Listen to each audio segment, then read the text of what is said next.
उसके बाद देखिए आपके सामने फिर से एनसीईआरटी एग्जाम्पलर का एक क्वेश्चन लेकर आए हैं। बेसिकली ये जो क्वेश्चन हम लोग करने वाले हैं ये चैप्टर नंबर 9 डिफरेंशियल इक्वेशन वाले पार्ट का है।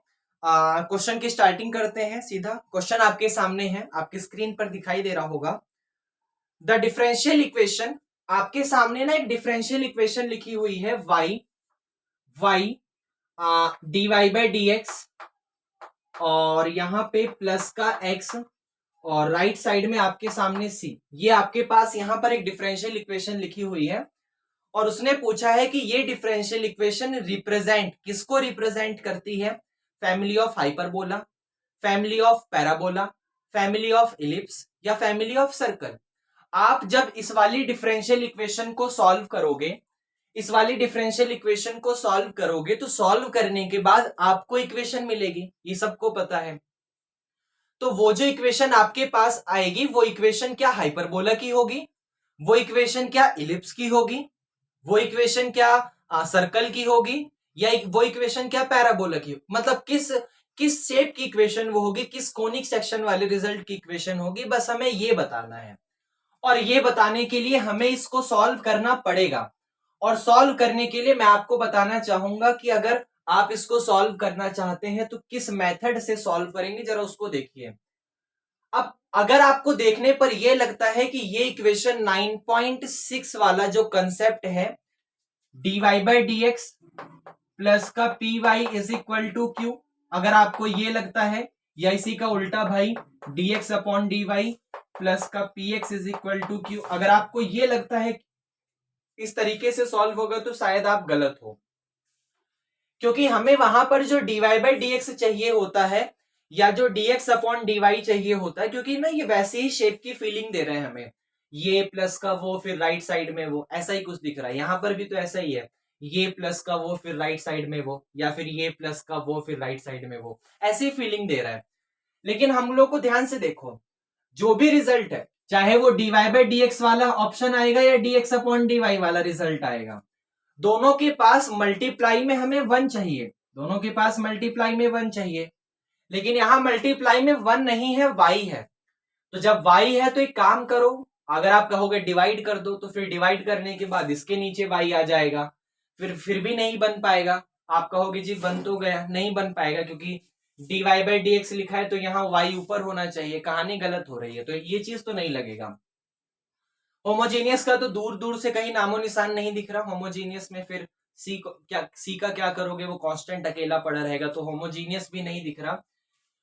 उसके अलावा देखो, दो ऑप्शन तो ऑटोमेटिक रिजेक्ट हो गए भाई, पहले तो ये वाले फॉर्मूले वाला ऑप्शन रिजेक्ट हो गया, सेकंड नंबर पे होमोजीनियस लग ही नहीं सकता, क्योंकि आप क्या करोगे, y मान लो y की पावर 1 है, यहाँ x की पावर 1 है, तो c का क्या करोगे जी, वो तो गड़बड़ कर जाएगा ना, तो वैसा भी नहीं दिख रहा। हाँ चाहो तो फिर माइनस करके लगा सकते हो, लेकिन उससे भी इजी मेथड एक दिख रहा है मेरे को यहाँ पर, जो सेपरेशन वाला मेथड है, वेरिएबल सेपरेशन वाला फॉर्म है, वो देखो क्या लग सकता है। ये जो y dy by D x है ना, उससे कोई दिक्कत नहीं है, y dy by D x को ऐसे रहने दो, कोई दिक्कत नहीं है। यहां पर आपको प्लस का x दिखाई दे रहा है, एक काम करो प्लस x को वहां ले जाओ, ये आपके पास c माइनस एक्स हो जाएगा। ये कहानी में ज्यादा कुछ तो हुआ नहीं, प्लस का x उधर जाके माइनस हो गया, और तो कुछ नहीं हुआ ना। अब अगर मैं आपसे पूछूं कि ये जो रिजल्ट लिखा हुआ है c माइनस एक्स, क्या वो किसका फंक्शन है, क्या उसमें y आ रहा है कहीं? नहीं, c minus x pure y x का फंक्शन है, क्योंकि c को कांस्टेंट मान लो, लेट से c का नाम दिया 2, तो ये 2 माइनस एक्स हो जाएगा। अब 2 माइनस एक्स में कहीं y तो नहीं दिख रहा ना, कहीं आप कहोगे जी 2 के साथ y की पावर 0 लिख दो, अरे भाई इतना क्यों सोचना, 2 माइनस एक्स में नॉर्मली तो कहीं y नहीं दिख रहा ना। अब देखो फिर भी बता देता हूं, अगर आप 2 के साथ y की पावर 0 माइनस एक्स लिखना चाहते हो तो फिर रिजल्ट में घूम फिर के हम लोग y की पावर 0 मतलब 1 पर ही आ जाएंगे, तो उसका कोई ऑप्शन नहीं है। तो ये जो आपके सामने 2 माइनस एक्स लिखा है, अगर c की वैल्यू 9 हो गई तो ये 9 माइनस एक्स हो जाएगा। तो ये जो भी फंक्शन आपके पास आ रहे हैं ये फंक्शन x के ही तो फंक्शन है, यहां पर y तो कहीं नहीं दिख रहा ना।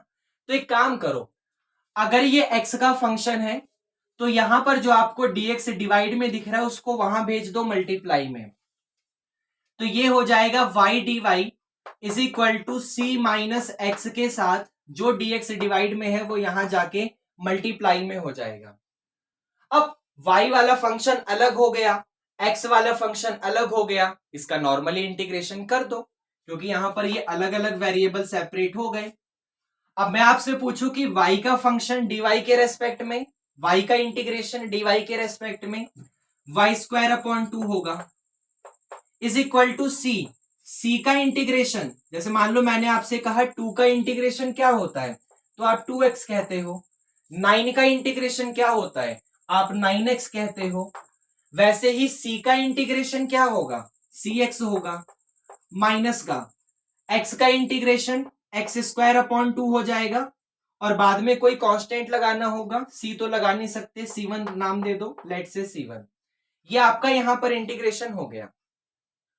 अब एक काम करो, हमें तो ये फाइंड करना है कि इक्वेशन की शेप दिख कैसी रही है, तो उसके लिए मैं एक काम करता हूं, इसको और इसको दोनों को उठा के लेफ्ट साइड में लाता हूं, तो वाई स्क्वायर अपॉन 2 को टच भी नहीं करूंगा, उसको एज इट इज रखता हूं।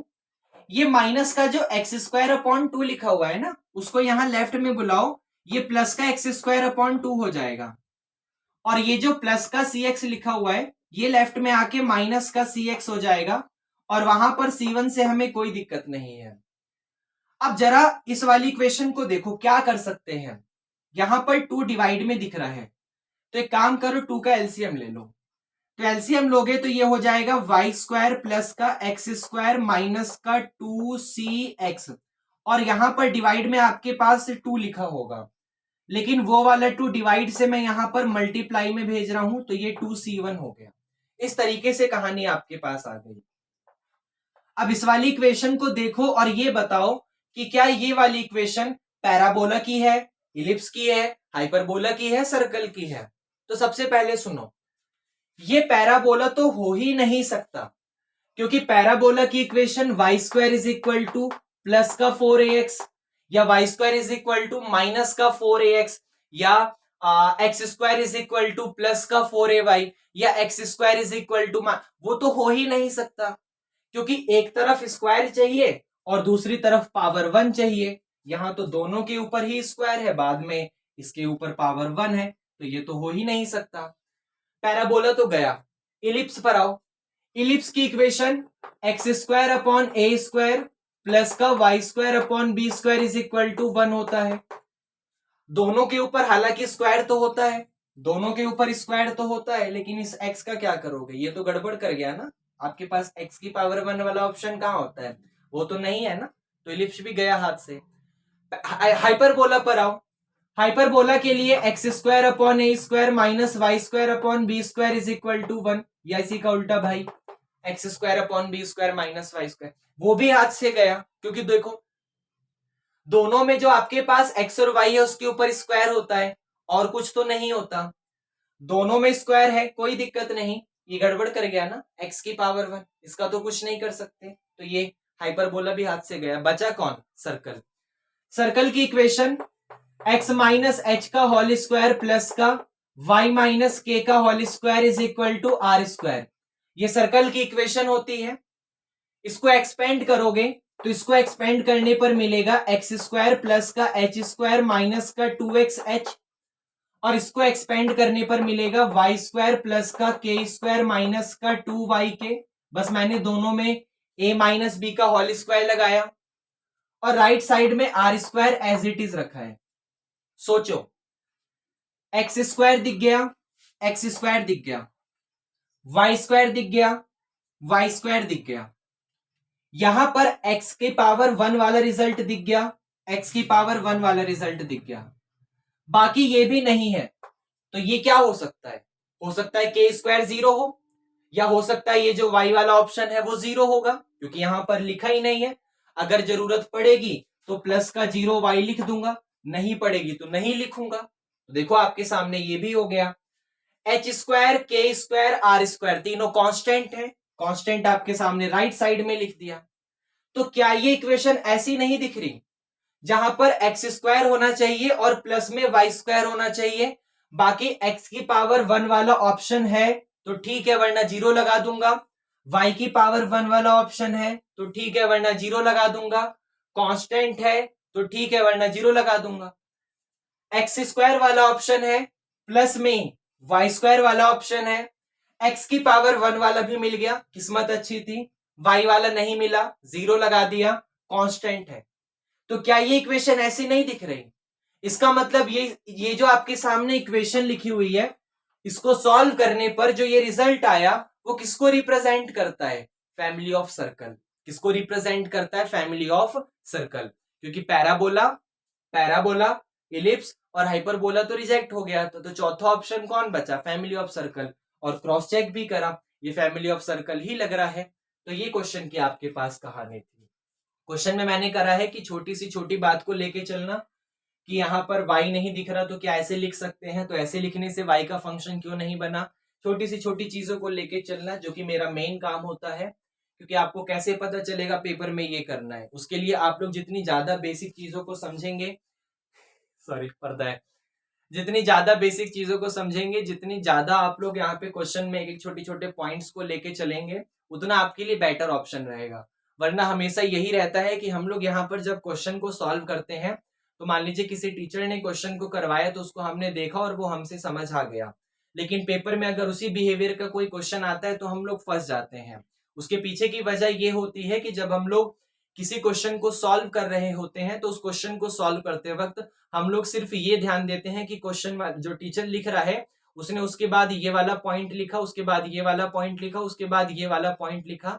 जैसे मान लीजिए कोई सॉल्व कर रहा है एक्स ए प्लस बी का होल स्क्वायर, तो उसने लिख दिया आगे चल के a square plus b square plus 2ab। तो ये हमको पता चल गया कि हाँ जी ठीक है, उसने ये क्यों लिखा, क्योंकि ये इसका फॉर्मूला था। फिर वो काम करता है, इसको ये करेगा, इसको ये करेगा। हमें ये भी पता चल जाता है कि वो ऐसा क्यों कर रहा है, वो ऐसा क्यों कर रहा है, क्योंकि हम लोग पूछ लेते हैं सर आपने ये क्यों करा, वो बता देते हैं। क्या कभी ये पूछा है कि सर ये ही क्यों करा, मतलब कैसे पता चला कि आप ये करोगे? हमें ना क्वेश्चन को सॉल्व करते वक्त सिर्फ उस चीज को यहाँ पर पकड़ना होता है।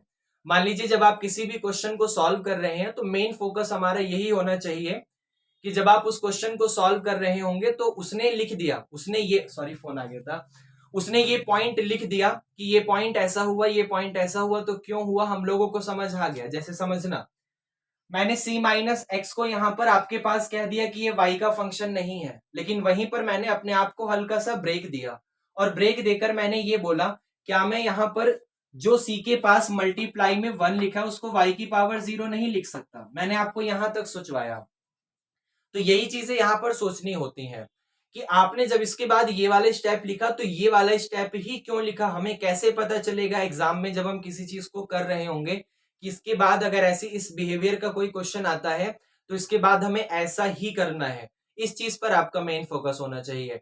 बाकी याद रखिएगा, आपकी क्लास में अगर, जैसे मैं अपनी कहानी बताता हूँ जो एसपीएस वाला है, उसमें अगर मान लीजिए टोटल किसी क्लास में 33 स्टूडेंट है या किसी क्लास में टोटल 30 स्टूडेंट है, तो उसमें से 28 स्टूडेंट तो ये पूछ लेते हैं कि सर आपने ऐसा ही क्यों करा, ये वाला रिजल्ट हो गया, आपने इसके बाद ये करा तो ये क्यों ऐसे करा, ये ऐसे करा, हो गया। लेकिन वो जो होता है ना कि ऐसा ही क्यों करा, कैसे पता चलेगा, ये वाला ऑप्शन ही करना है, उसके बाद ये वाला स्टेप ही यूज करना है। जैसे कैसे पता चला कि यहाँ पर वेरिएबल सेपरेशन ही लगेगा, क्योंकि मुझे दिख रहा है c कांस्टेंट है, उससे कोई फर्क नहीं पड़ेगा, वो किसी का फंक्शन नहीं है। प्लस एक्स को वहां भेजो तो c माइनस एक्स वहां जाके x का फंक्शन हो गया प्योरली। और जैसे ही y divide by D X is equal to X का फंक्शन मिला, dx डिवाइड से मल्टीप्लाई में चला जाएगा।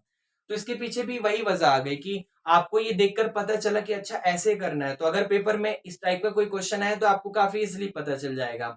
और ये चीजें प्रैक्टिस से भी आती हैं। सब अगर मैं ये कहूँ कि 50% वो रिजल्ट देगा या 40% वो देगा, तो 60% प्रैक्टिस देती है भाई। सबसे मेन कहानी तो ये है। घूम फिर के मैथ वाले वहीं पर आ जाते हैं कि वो शुरुआत तो किसी न किसी और टॉपिक से करते हैं, लेकिन लास्ट में आते आते वो यही कह देते हैं कि प्रैक्टिस कर ले। प्रैक्टिस करने से पता चल जाता है कि किस टाइप के क्वेश्चन किस तरीके से सॉल्व होते हैं। चलिए, जो भी रिजल्ट है अगर अच्छा लगा तो कमेंट करके बताओ, जो भी फीडबैक है तो मिलते हैं किसी नेक्स्ट क्लास में।